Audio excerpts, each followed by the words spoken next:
Hello everyone! Welcome to my vlog. For today's video, susubukan natin gamitin yung trending na hair botox Brazilian treatment na galing sa Pinas. And let's see kung effective siya gamitin dito sa aking frizzy and damaged hair. So, before we start, can you please subscribe, like, and share to my YouTube channel, and don't forget to comment down below para always updated sa aking mga new posts. So, what are we waiting for? Let's jump into the video! As you can see guys, damage na damage yung aking hair. Pailang beses ko na kasi ito na-bleach at nakulayan. Siguro sa isang buwan nakakadalawang kulay ako. Depende sa stress na meron ako. Kasi pag stress ako, bukod yung ginagalaw ko. Yun yung or stress reliever ko. Anyways, iba-iba naman yung tao. Depende lang sa'yo, diba? To start this video, I would like to introduce to you the Brazilian hair botox treatment with 80% straightening effect. By the way guys, this is not a sponsored video. I purchased it with my own money. Somehow hindi nakalagay dito yung ingredients, but it's okay. Ayan guys, kumuha na ako ng gamot at nilagay ko sa bowl. Minix ko lang siya. Ayan guys, nakapag-wash with shampoo na ako niyan. And then, mag-blow dry na ako kailangan kong i-dry for about 80% yung dryness niya para daw tumalab yung hair straightening effect niya. So, let's see kung totoo ba talaga yung straightening effect ng treatment na to. Guys, before I start applying the product, sinection ko yung aking hair para hindi ako mahirapan sa pag-apply ng ating botox hair treatment. Reminder lang guys, pag gumamit tayo ng mga Brazilian treatment or any treatment, mas maganda at effective kung 80% dry yung ating hair. Yun yung paraan upang hindi tumabang yung ating gamot. And mas maganda din sa mga Brazilian na ibabad for about 30 minutes to 1 hour. The more mo ibabad ng matagal, mas effective siya and then mas shiny, umaabot mula 3 months to 6 months. Anyway guys, sa Pinas, hindi talaga ako nagdi-DIY doon. Pumupunta ako ng salon para magpagawa ng aking hair. Kasi nga, sulit and affordable. Pero pagpunta ako ng Dubai, na-shock ako dahil hindi ako makakapagpagawa sa salon nang wala akong 5,000 to 10,000 na budget.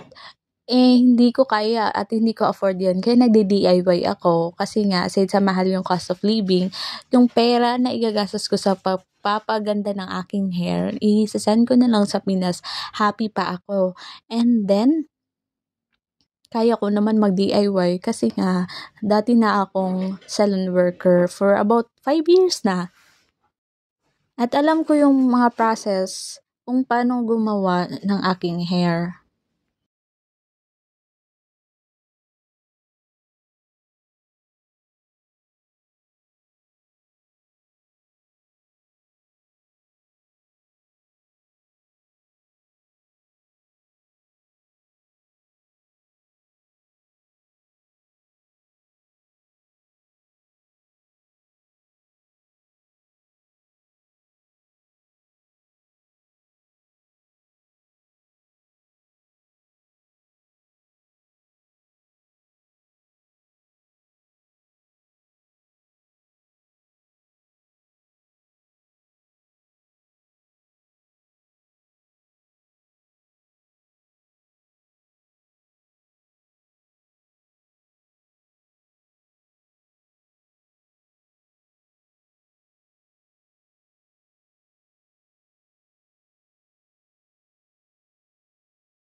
Ayan guys, natapos ko nang applyan ng lahat ng strand ng aking hair. So, ililive ko siya for about 1 hour. Mas gusto ko ililive ng matagalan para mas tumalab yung gamot.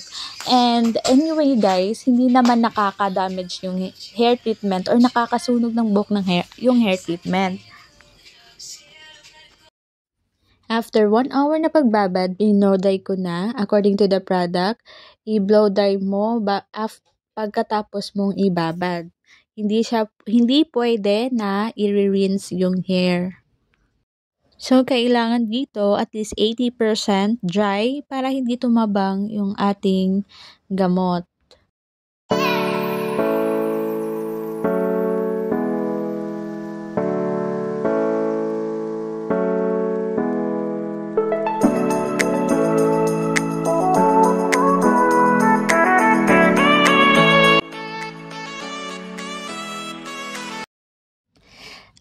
Ayan. At tapos na ako mag-blow dry niyan. Nag-set up na ako ng aking hair iron.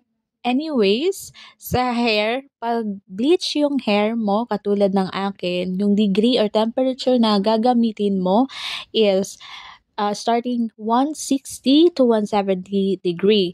And for the normal hair, it should be 200 degree. And for the colored hair, it should be 170 to 190 degree lamang. After ko mag-blow dry, sinection ko na yung aking hair para hindi ako mahirapan sa pag-hair iron at to make sure na lahat ng strand ng aking buhok ay mapaplansya ko. After sectioning, ayan, sa napapansin nyo, nag-blow dry ako ng kaunti dito kasi hindi pa talaga siya tuyong-tuyo. According to the product, kailangan 80% yung dryness ng ating buhok bago tayo mag-start ng plansya.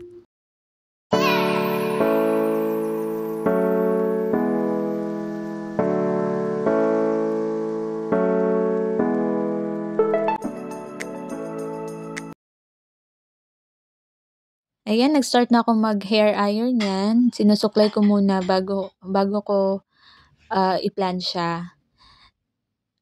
Kumuha lang ako ng a little bit strand niyan to make sure na maluluto lahat ng strand ng aking hair.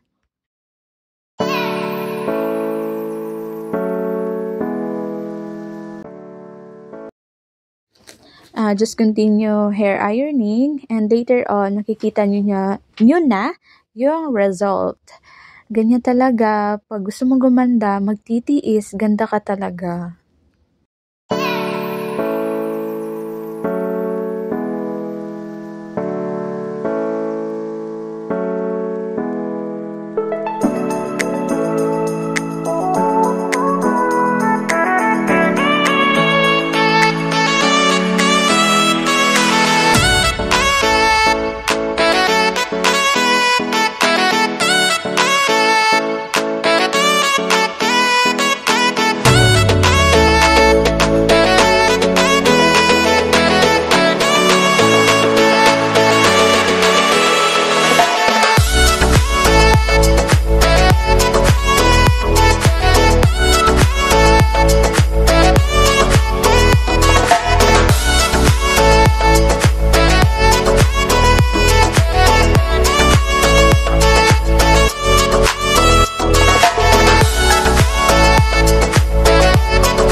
Ayan, at nagtapos na din ang paghihirap ko, and this is the final look.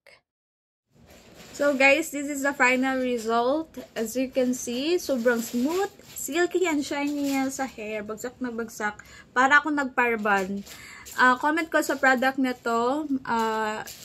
This is good, especially sa mga buhok na highly recommended siya sa mga buhok na sunog na, tostado, kaka-bleach, kaka-reban, kakakulay. And then also, pwede din gumamit yung mga nagpapadede, especially mga pregnant na nanay na gusto magpaganda. And guys, this is affordable for only, nabili ko to for only 500 pesos sa Pinas. And mga 30 dirhams to 40 dirhams lang. Isasend ko ay a-attach ko yung link kung saan ko nabili itong product na to. Just for you na if ever gusto mo, makakabili ka. So guys, once again, thank you and God bless us all.